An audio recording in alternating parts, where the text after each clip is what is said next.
Hello, and welcome to the 360 podcast. I'm Dr. Darrius Gena, along with my co-host, Dr. Gena Crawford. The 360 podcast, where we have real conversations about business, leadership, and growth. And we try to break down the strategies that help leaders move with clarity from stuck to strategic. So today, interesting topic. We're going to be talking about something that every entrepreneur, leader, business leader, small business owner, and executive hears about all the time, and that's networking. We've been told that we got to get in these rooms and meet people, but we got to be real about this thing. Just showing up, just making LinkedIn connections and just collecting business cards, that's not enough. That's not enough, because we got to understand that networking at its core, it's not about making a quick sale or pushing your service or your product on somebody. That's not what it's about. Networking is about building genuine relationships. It's about showing up in rooms where conversations actually turn into connections, and then those connections turn into opportunities. So we have to have the mindset that when we go into a place to network, that it's about looking for opportunities to serve and to add value to somebody else before we can expect anything else in return. So if we be honest, most of us who network, if we be honest, most of us are uncomfortable with networking. And we're uncomfortable with it because we see networking as a sales opportunity. We see networking opportunities as sales opportunities. And again, being honest with that, a lot of people are horrible at sales. Now that's going to be another topic for another day. But what happens is, for the most part, most people show up into kind of what I say are two different categories. Now there are more than these two categories, but these seem to be the main two. So that first category is one that I call the pusher. This is the person, they may just be starting out, or their business might actually be kind of flailing. They need to make this sale. This person comes to a networking opportunity with the wrong perspective.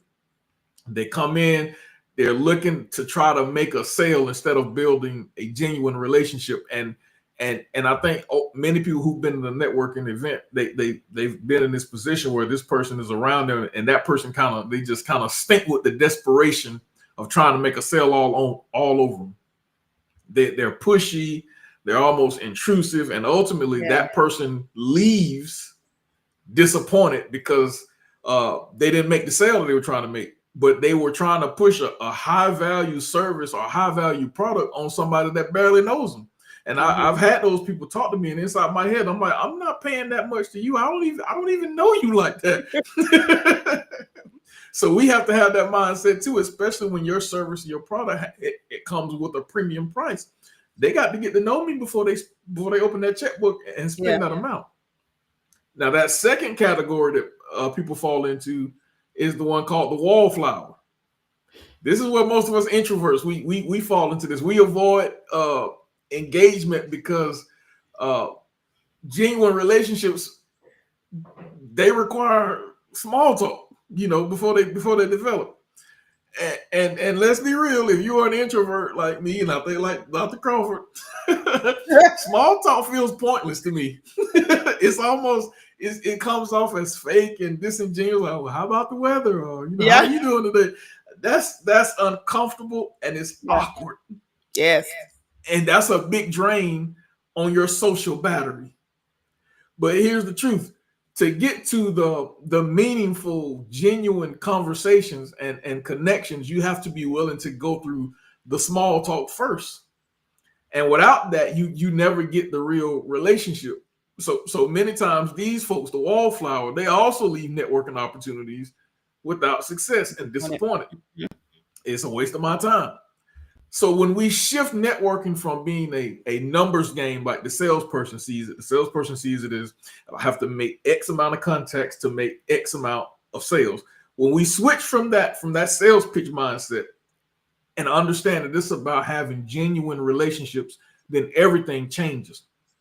That's where trust and referrals and collaborations and long-term opportunities begin to be birthed out. And for the wallflower, the introvert, here's the key. Here's the thing: you don't try to work the whole room. You don't have to work the whole room. Just start with one person. Mm-hmm. Set a goal to have one or maybe two meaningful conversations instead of trying to have 10 shallow ones. And ask simple questions. We have to learn how to ask questions. Listen more than you talk, because we tend to think we got to do all the talking. No, listen more than you talk, and give yourself permission to leave once you've made that one real meaningful connection. Because over time, those small wins they begin to build confidence, and then networking stops feeling like a performance to the wallflower, to the introvert, and it starts becoming natural. So, Dr. Crawford, in learning how to network, and I'll be honest, as I've been saying before, I was the wallflower. I'd show up, I'd get the business cards, and I would leave disappointed, saying that's a waste of my time. Mm-hmm. But I had to learn that it was more than just having the small talk. It was more than having the small talk that felt awkward and uncomfortable. I had to learn that because we want meaningful conversations. So I had to learn that in order to have the meaningful conversations, I had to begin asking meaningful questions to make meaningful, genuine connections. But I had to Yeah. do it with a small group of people, only a few people, and then give myself permission to leave when my social battery ran low. Instead of trying to meet 50 people, meet two people and get out the way. So I think me, along with a lot of other people, kind of fall into that category where certain social fears and anxieties can overshadow us and make us feel ineffective in these type of spaces. So with that in mind, what do you think, Dr. Crawford, about some of those fears and those anxieties that hinder people from being effective in these spaces? Hey y'all. My sentiments exactly of everything that you're saying. I've been that wallflower for so many years where, you leave disappointed. You start off with this burst of energy, you're gonna go and you're gonna leave with this $1 million contract and everybody's gonna love you and this and the other.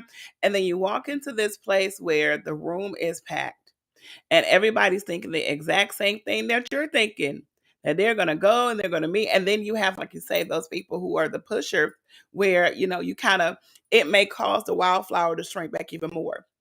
Because now instead of having the mindset that I'm here to connect or here to have conversation, you're focusing on the pushers.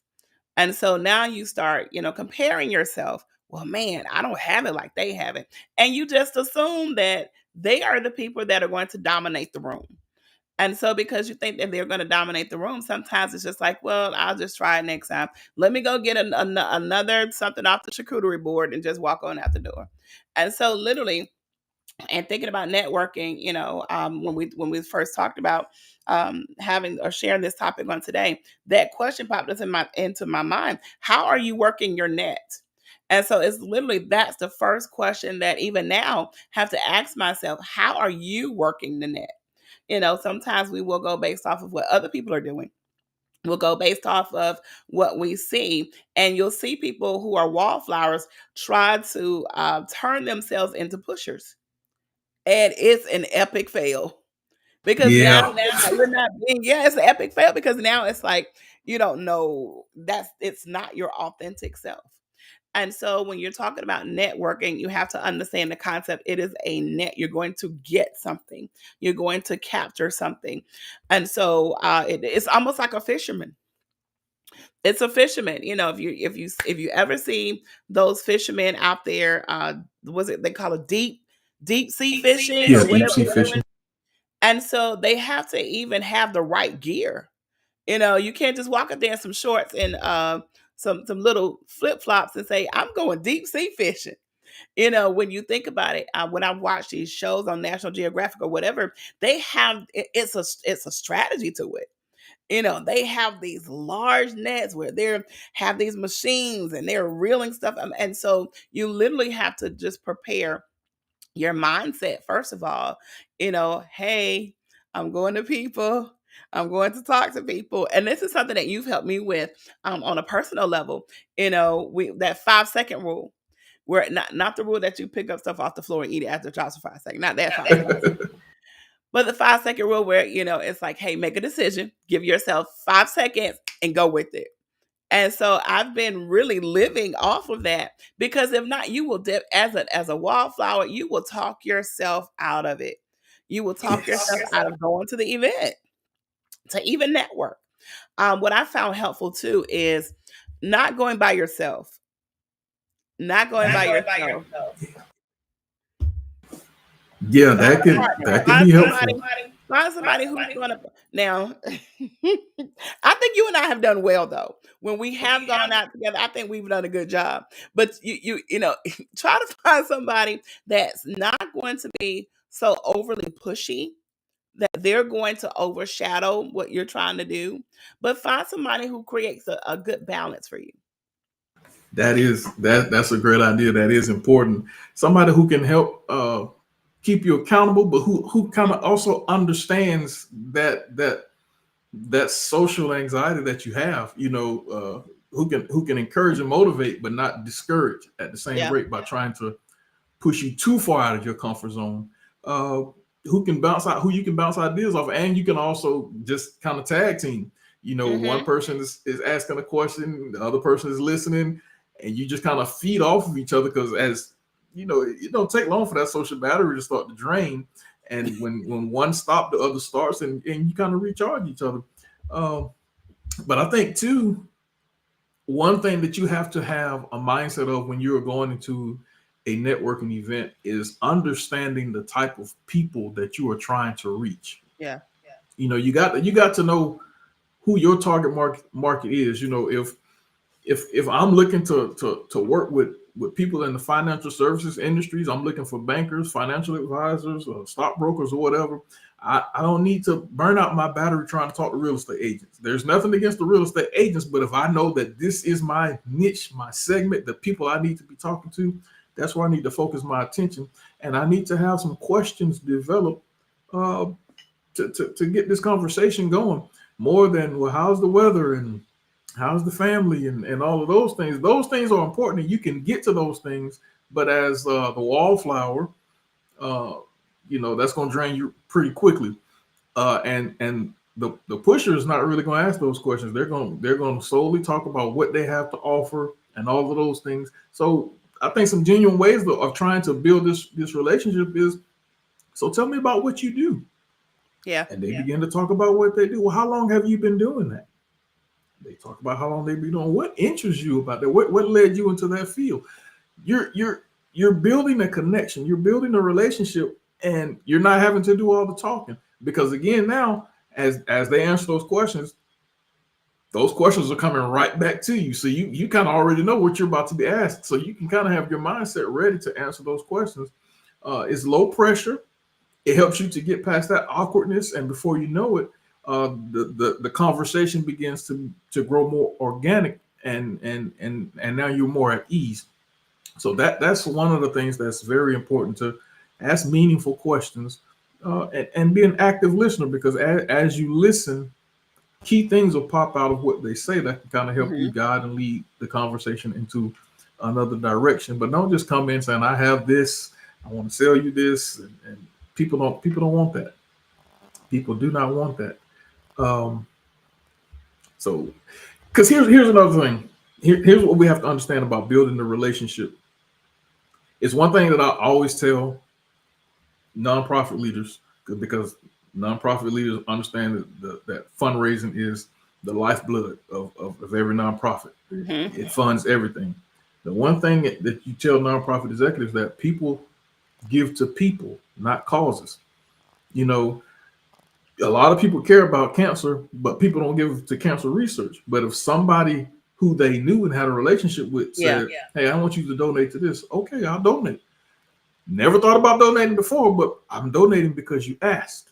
People give to people, not causes. So when it comes to people giving you referrals, they don't necessarily give a referral to the person who may necessarily be best at the job. They give it to the person they have a better relationship with. Why? Because I have a relationship with this person, I know this person has a relationship with me. I know this person is going to try to do their best when I refer them because it's a value to our relationship. If you just toss a referral to somebody and you barely know this person, they don't care nothing about you. The relationship is not there, and they'll mistreat the person that you sent them, and now you're burned on both sides. That's the Hmm. importance of building an authentic relationship. And you made me think of the fact that a lot of people don't know how to have relationships, period. And so, Yes. especially now that we're living in this society where, we're conditioned to just think about ourselves. We're conditioned to just think about, how's this going to benefit me? And so, even down to the level of communication, we don't necessarily have to talk to people anymore if we don't want to. We don't necessarily have to think of ideas if we don't want to. And so, even kind of taking a step back sometimes and taking a look at, especially with business owners and ministry leaders, how good at you are, how good are you at relationships, period. And sometimes it could be where I don't know how to be relatable. I don't know how to be, so case in point, if you're thinking about, and this is interesting because I think we talked about this a little bit last week, how, now this age group, we're all on Facebook, right? Uh, Right. to my understanding, Facebook may be a little antiquated for that younger generation. Now you have IG and you have, I just got on Threads this week. I was like, Threads. What are we sewing together? Okay, what is this? And so now it's you almost have to learn how to be social, and you have to learn how to be relatable, and you have to learn how to be the person to have those relationships. Which again, if you're trying to network, you have to go back to that question. It's like, how am I working my net? Am I trying to do it by myself? Am I trying to do all of the so if you're a person who's that perfectionist, or that person where you have to be in control of everything, you're literally trying to do all the heavy lifting yourself. Right. And so you may be the person where, considering the fact of, you may not be the person to go as the business owner or as the ministry leader. You may have to delegate other people to go. Say that there is, you have a speaking engagement, or you have a business meeting, and you have to be at this meeting. However, there's an opportunity to do some networking somewhere else. You can't be in two places at one time. And Right. so, even teaching the people that you work with how to network, to tap into the vision. Because I mean, I'm reminded of this, I think it was this episode of A Different World, where Whitley was supposed to do one thing for the company. One thing. Go in there, go to the auction and do this. And she went and did something totally different because she said she did it based off of, well, I thought. And so, all of this is inclusive of this networking piece, because sometimes we think networking is just left up to the business owner or the ministry leader or just that one individual. But we even have to now teach people how to network on our behalf. That's right. That's a good point. Um, because I think what a lot of people get lost in understanding too is that networking is not, because we're talking about it. It's about building relationships. So Hmm. you may be the face of the organization, but you may not necessarily have to be the one to do the networking. Yes. Because again, if you send someone to network on your behalf, as you mentioned, and they make some genuine connections, guess what they're going to do? They're going to connect those people to you anyway. Hmm. They're networking on your behalf. So eventually your paths are going to have to cross. And so I think what ends up happening a lot of times is that when people fail to see it as a relationship, an authentic relationship, they fail to see all the other aspects of things that come from having an authentic relationship. because when you start talking about people who fall into the pusher category, they can Mhm. get kind of territorial. They can become Yes. kind of have that greedy mindset of not wanting to share. Well, part of networking is being a connector. I met this person who does this thing. There, I don't need it, but I met another person who does this thing, and I don't know whether they need it or not, but it's something that would benefit them. Well, let me connect these two people together. Hey, this is this person. They do Mhm. interior designing, or you're a contractor. You know, let me introduce y'all. Let y'all talk. Let Mhm. y'all find out if there's an opportunity for y'all to work together and collaborate. But I saw something there, and if not, if anything, maybe I just brought two friends together. But guess what's going to Yes. happen from that? The next time they come across somebody who needs something that I do, let me introduce you to this person. Now you've just gotten a referral Mhm. because you become a people connector. And so and and again, when we're talking about genuine building genuine relationships, one of the things that I've learned is that once you go to these networking events and you meet your one or two people, or if you're the outgoing person and you can meet 5 to 10 people or whatever, and you get their contact information, it is important in this day and age for you to have some type of contact list, mailing Yeah. list, or whatever, MailChimp or whatever, where you put this information in and you keep detailed records. I met this person on this date at this networking event. They talked about X, Y, and Z. But send them a quick email. It was a pleasure meeting you, blah, blah, blah. And for the people that you really want to get to know, if you're ever available, let's meet for coffee next week. And now, and again, this is not a time for you to make a sale. This is Right. a time for you to sit down at a Starbucks or whatever and have more genuine conversations and Conversation. let the relationship grow authentically and then take it from there. I learned that because it was done to me. Somebody followed up and said, "Hey, let's go have coffee." I'm the introvert, but I'm like, okay, yeah, well, let's do this. But I saw how valuable that was, and I was like, huh, that's a good move there. Yeah. And still not a sales opportunity. It's an opportunity to get to know you outside of all of the noise and the big event, Yes. crowd surrounded by hundreds of other people. And now it's just one on one, and you can just talk. You're not talking shop again.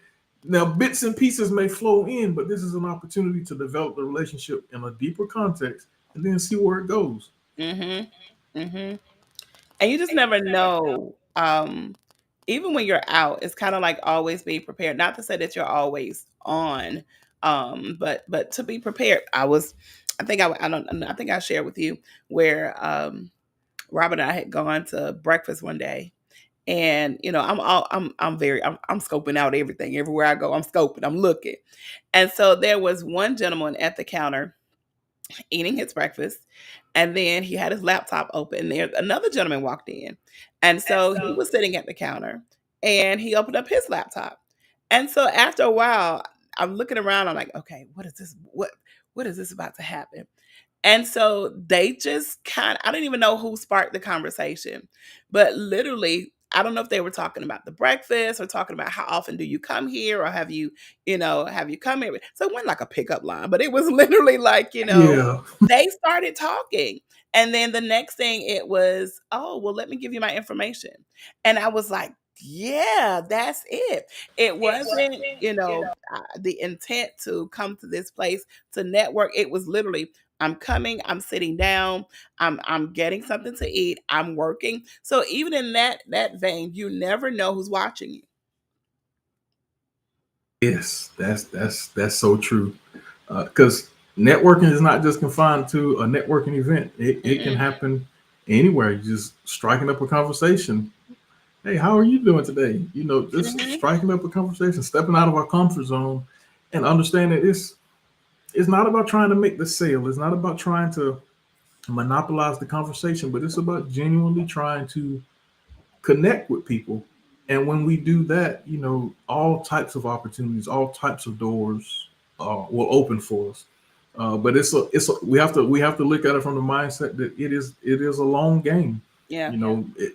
Fruit may not bear for years, months, or years, or if ever. And if anything, you just may wind up with a new friend And one day you sit back talking like, how do we meet again? And and that's how you pick up those friends. Yeah. Let me ask you a question. So, what does this look like relative to ministry?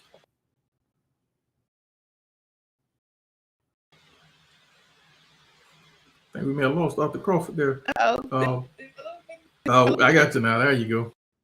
this look like ministry? Like, I think sometimes we do a good job of working like in that with that mindset of business. But now, ministry is like there's so many opportunities, so many things, itself to things that we need in ministry. How do we do that? Because so oftentimes we'll stick to our circle.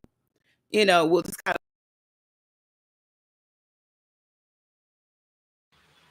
Yeah, I think we lost Dr. Crawford again. I think with ministry, the approach can be the same, even though the outcome is kind of different. Uh, because with ministry as ministry leaders, of course, we have to try to network with each other. Ministry leaders want to try to network with other ministry leaders so that you can collaborate on different things. And I invite you to come and minister for me, and you invite me to come minister for you if those opportunities present themselves. But also, just in the context of we're talking about ministry leaders. Sometimes we have to collaborate one with another as ministry leaders. Mhm. The approach is kind of the same. The outcome of what we're looking for may be kind of different. um, but I think one of the biggest things in ministry that we fail to do is to properly, I would say, evangelize, because we Mm. look at it as we got to go stand on the street corner and preach, and that's not Mhm. necessarily what we need to do. It's still in the coffee shop, in the grocery store, in our everyday regular spaces, sparking up those conversations, building genuine connections and contacts, and in the process, introducing Christ. So you mean I don't have to dress up in a three-piece suit with a big Yeah, cross? And I mean that if that's y'all thing, that's your thing. So you mean I don't have to walk around in a robe with a big cross around my neck to say, yeah, "Hey, we ain't got to do all I'm your Jesus God. Come talk to me." that. And sometimes, and like I say, the approach is kind of different. But you talked about going fishing. Well, one way I used to do that when I first planted the church and started, because I would go to Starbucks all the time, and so I started doing my Bible study in there, and I just go in there and open my Bible and start reading, and people would approach me. They would have questions, and that's an opportunity to introduce Christ. But then you also had those who wanted to try to debate and push against. Yeah, But that that, was an opportunity to yeah, be an apologist for it. So yeah, so you take the opportunities that are given to you. But just in passing, networking is the same. Spark up a conversation, build a genuine connection, and take the opportunity that the Holy Spirit provides to introduce Christ into their life. Not forceful or pushful. You're yeah. still not the pusher. You still I don't think want you to be the said pusher. something that that word keeps popping up. Genuine. Yes, yes. Must be genuine, authentic. Yes, that's key. That's key. Because only so long that you can pretend. Yeah. Whew. And it wears you out. Yes. And then, sometimes people can pick up on it. We don't think people can, but people can tell when you're authentic and genuine and, when you're just kind of like, when you're trying to make a sale. And when you really are genuinely trying to make a connection with the person, people can tell the difference. And so, think about how they do, was it in the kiosk at the malls, hey, sometimes you start off with a question or, sometimes it's you find those people who are overly pushy and you're like, no, I don't want it. Yes. But then Because you find those people who will, they'll ask you a question, you'll go, hmm, my skin is a little rough. And so it reels you in. yeah. Because my thought process has always been, I don't need you to sell me anything. You know, most people know what they want and what they need, and they Yeah. know where to go to get it. So there's nothing really that you're gonna show me something that and oh no. So you have to find out what their problem is. They have to see the Mhm. need for what you're doing. So first, you got to find out what their problem is before you just try to sell them something, because you may be trying to sell them something and they're like, yeah, I don't need that. And so yeah, it's a good idea, it's a good product, but I don't need it. Right. And if you had a shown it, if you had a approached it from a different perspective, you probably could have made that sale because Mhm. you found out what they needed, and then you were able to highlight how your product or how your service addressed that need. So that's key. That's why it's important to build a relationship first and ask the questions, ask good questions. And I gave an example of, well, what do you do? But that's a take those questions and craft them to go deeper. Yeah. To make it more meaningful. So something like, what do you instead of what do you do? What problem are you passionately trying to solve? That's a different framework of how to say that question, but it makes people think, and they start sharing more. Mhm.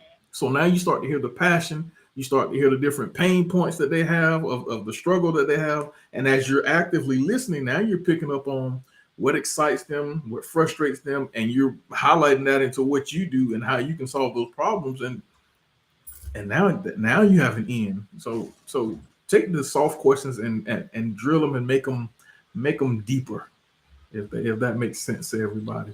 Yeah, that makes perfect sense, and even taking a deep dive into, and this is something that we may do ourselves, to take a deep dive into what active listening looks like. What is active listening? Yes. Yes. What are the right questions to ask? So, I would tell our audience, stay tuned, because hey, Yes, you that's you gonna be you something we talk about. gonna be, yep, you gonna need it. so, You so gonna here's need the challenge to you all.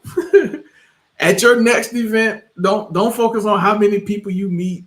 Focus on how many people you genuinely really connect with. Okay, one genuine relationship is way more valuable than 20 cold contacts. So, and if you want to keep growing with us, make sure you subscribe to the 360 podcast on all our platforms and check out our YouTube page. The link is in the chat where you can watch all of our episodes. We thank you all for hanging out with us this morning on the 360. Join us again. We look forward to talking all things business and helping you get from stuck to unstuck, stuck to strategic. We'll see you all next time. Have a great day.